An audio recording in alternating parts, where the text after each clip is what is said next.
Jan Age Fjortoft, former Norwegian international, German football expert, scorer against United in the Premier League, but also the man who so viciously attacked Roy Keane's fist with his chin once. How you doing?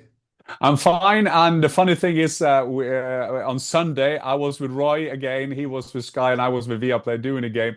And we were standing like 10 meters away from that. And Roy Keane just said to me, "Yeah, you cost me 2 weeks' wages." I say, "You boxed me down, you idiot." And I'm always having a laugh about that. The funny thing is as well that at the time I played for Middlesbrough Football Club, and Roy didn't know that. So I told him because Brian Robson, another Manchester United legend, he was our manager.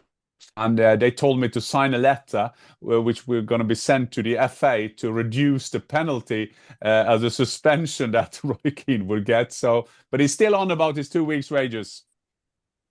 And you had to sign a victim statement, basically. Exactly, exactly. There was a Stockholm syndrome, I guess. Brilliant. So Jan, thanks so much for your time. You're on here in your capacity as German football expert.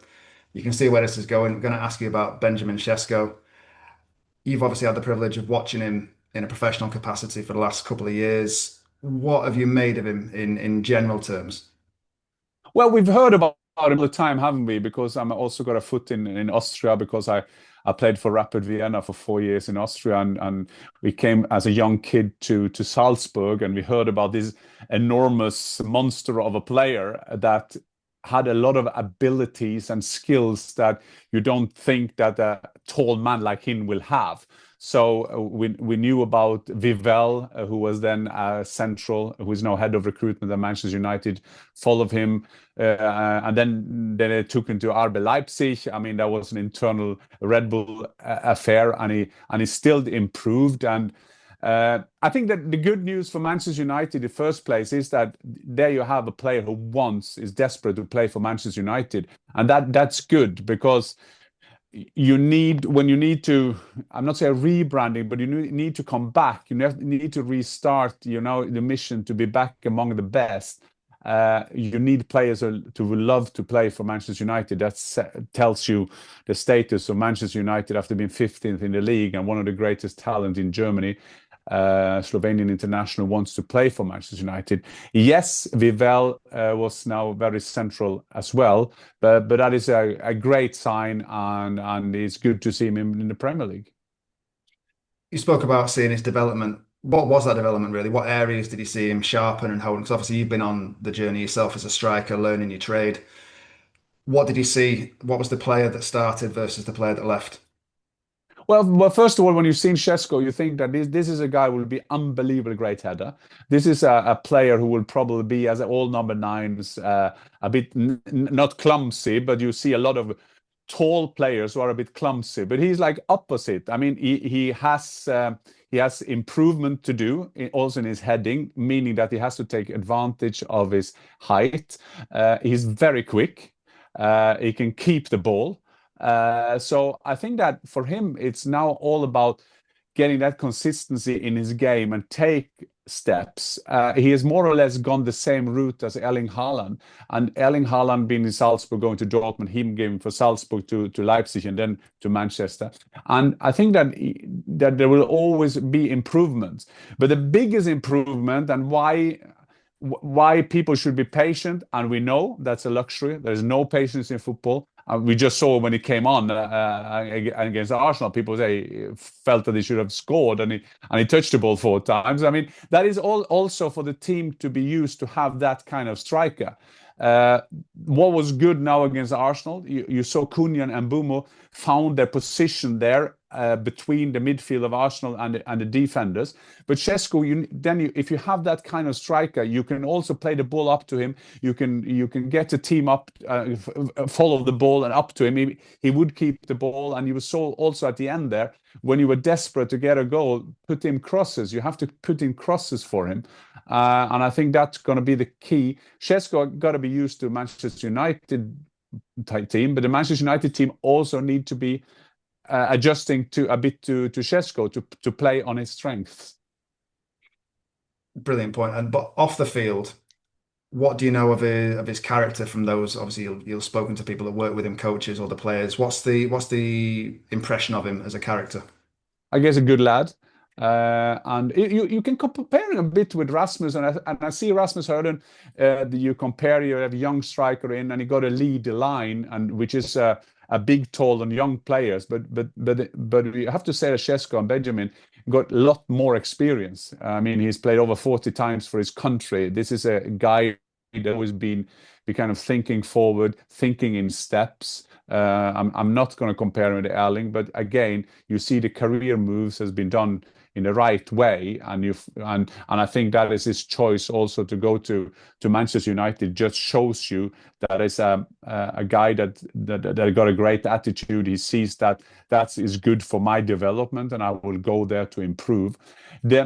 His big challenge, if I may say, is of course that if you compare him with Ekitike that go to Liverpool, Ekitike coming from the Bundesliga, coming from Eintracht Frankfurt, and you can't compare them really because Ekitike will come to a team that is functioning. There's a reigning champion Liverpool. You have Gakpo, you have Florian Wirtz, you have Mohamed Salah. I mean, I could score goals if I played with these three, and I'm 58. But the big challenge for Sesko is to come to Manchester United and lead the line. So he's going to be there. He will be expected to get around 20 goals. That is the number 9 by Manchester United. That's what he's going to do. So that's going to be more challenging, but he knows that, and he's still chosen to go to Manchester United, and I think that is a good symbol. That is a good sign for his attitude and how he is level-headed, as they say. Brilliant. And in terms of my personal take is that entourages can be a bit of an issue in football these days. You know, the people the players surround themselves with. What do you know about that? The people around him are they equally level-headed and focused? Well, that's what I've been told. Coincidentally, I met this agent in the corridors by the flash zone before the game, and I congratulated on them on the move. There were a big entourage. I guess there was some family. Sesko family was there as well, as it is a big thing to make your debut for Manchester United.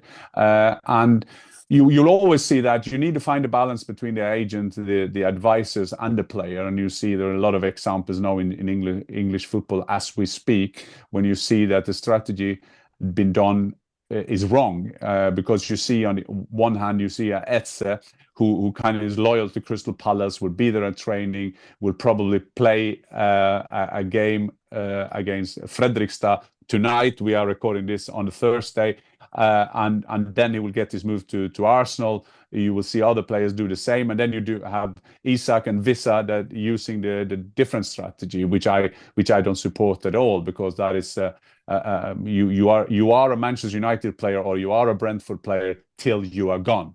And you have to be loyal to that. But so it seems that this entourage is good, and it's always been talking about this great attitude, and that is also a proof that the entourage is okay.